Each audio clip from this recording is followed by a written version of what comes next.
We all knew that the new season of Formula One was going to be difficult, especially because there were so many new rules and regulations implemented in the sport. What we didn't know was that some teams, we mean most of the teams, got the chance to fix their issues fast. But one team struggled the most, and that was Mercedes. The Mercedes Formula One team may be on top of the grid right now, well, sort of, but they had the worst start to the season. Their driver, seven-time world champion Lewis Hamilton, even threatened that he didn't want to race anymore. Their struggle mostly comes from porpoising. The term porpoising takes place whenever you see the Formula One cars bouncing like crazy on the track. In technical terms, porpoising is the name given to the aerodynamic quirk whereby this season Formula One cars are suffering from intense bouncing at high speeds on the long straights. To a new follower of Formula One, this may not bother them, but to longtime fans and experts, they know how bad the effects of porpoising are to the drivers and their standings. It's so bad that the drivers are already having back pains because of it. The severe loads sent up their spines, causing their heads to ricochet violently back and forth in the cockpit. Lewis was actually complaining these past few weeks because of his back. We wonder how he was able to race even with that. Anyway, most teams, including one of Mercedes' rivals, Red Bull, have been able to migrate its effects. There are a few drivers like Carlos Sainz of Ferrari and Pierre Gasly of AlphaTauri who wanted the FIA to intervene with the porpoising issue, but the majority of the teams didn't really care. According to them, if it was something that was affecting everybody, then yes, the regulations should change on the grounds of safety. But you can see that some cars are absolutely fine, and others are struggling. Which is true because it would be unfair if they changed rules just because Mercedes couldn't solve their problems. Favouritisms would show. Perhaps they badly want to get back on their feet, mainly because the fall of their star driver started late last season. Lewis Hamilton failed to bag the latest world title after consistently winning for years. Max Verstappen became the champion for the first time ever, and Mercedes didn't accept it at first. They even asked for an investigation of what happened. Ex-race director Michael Masi was also fired because of it. But Mercedes still has George Russell though. The team rookie has been on top of the grid since the start of this season. He's known to be Mr. Consistent because he hasn't finished outside P5 from day one. Honestly, it doesn't look like porpoising is affecting him at all, or not as bad as his teammate at least. George was actually the driver who urged the FIA to change the rulings of porpoising because he is currently the director of the Grand Prix Drivers Association. He's basically the voice of all the drivers. It's just ironic that he's also a driver for Mercedes. The team principal was also vocal in begging the FIA to intervene. Toto Wolff calls on the FIA for a directive to issue a ride height mandate to prevent porpoising.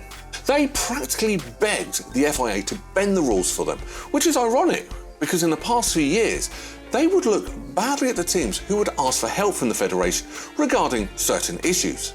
Now, the tables have turned and they're the ones in need. Since then, the FIA made changes. Federation International de Automobile has taken the first steps towards reducing Formula One cars porpoising. They did this immediately after the Azerbaijan Grand Prix. The FIA has issued a technical directive to teams advising them that it will conduct more detailed inspection of the designs of their car floors and how they wear during sessions. They also vowed to set a limit on the vertical movement of cars to prevent drivers experiencing an unacceptably painful ride and risking injury. Many people from the sport are complaining about this change. They think that a porpoising directive only benefits Mercedes and no one else because it seems like the other teams have solved these issues beside them. They've been lagging behind, as Formula One fans would say. Even the team principals of the other Formula One teams agree with this popular opinion. Gunther Steiner of Haas says the FIA's attempt to reduce porpoising in Formula One could drastically change the competitive order in the championship. He believes that this is unfair, just like what the other teams, drivers and fans think. Gunther pointed out that mid-season changes to the technical rules and standard equipment have proved controversial in the past. According to the team principal, it's like I don't know how many years ago when in the middle of the season we had the change of tyres. Something like this, you change something fundamentally. You could change the pecking order again completely. Is that really fair? He believes that the FIA should restrict the severity of the bouncing which is permitted rather than forcing teams to change their designs. That should really open the minds of many. If you are the only team on the track struggling and failing to find a solution for your issues, won't you be embarrassed that you're asking the governing body of Formula 1 to change the rules for you? Red Bull team principal Christian Horner also suggested after the Azerbaijan Grand Prix that any rule change to interfere on this front would be unfair to those teams that were not suffering from the problem. Well, to their benefit, the FIA did change the rules, and now we always see Lewis Hamilton on top. During the past few weeks, he has been part of P10, but has never won anything. Everyone expected him to win the British Grand Prix held in the notorious Silverstone circuit. He was already leading the pack, but sadly, Mercedes made a mistake during one of their pit stops and Lewis ended up losing 3 seconds on the clock. They can't blame Porpoising for that one. At the same time, George Russell did not finish because of an accident which was solely his fault. He accidentally hit Zhao Guanyu and the Chinese driver ended up in the middle of the barrier since his car flipped. It was one of the worst accidents this season. He wouldn't have been safe if it wasn't for the car's halo. George immediately sprung out of his car to check if Zhao was okay.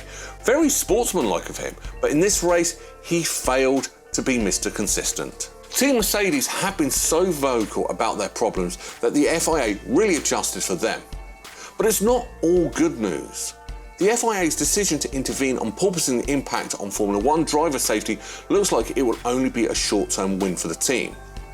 A lot of people think that this will hinder Mercedes instead of helping them, and this is why. A very strict G-force or frequency limit will then be imposed on cars out on the track. With that limit, those teams able to run their car low to the ground without the bouncing would have to change nothing to comply with the new alleged answer to this issue. For the others, getting their cars close to the ground would be a headache. The lack of suspension tools will make Mercedes struggle to tame the W13. There hasn't been many races since the porpoising solution, so we've yet to see if this is really a long-term good thing for Mercedes. We can't wait for a more competitive season.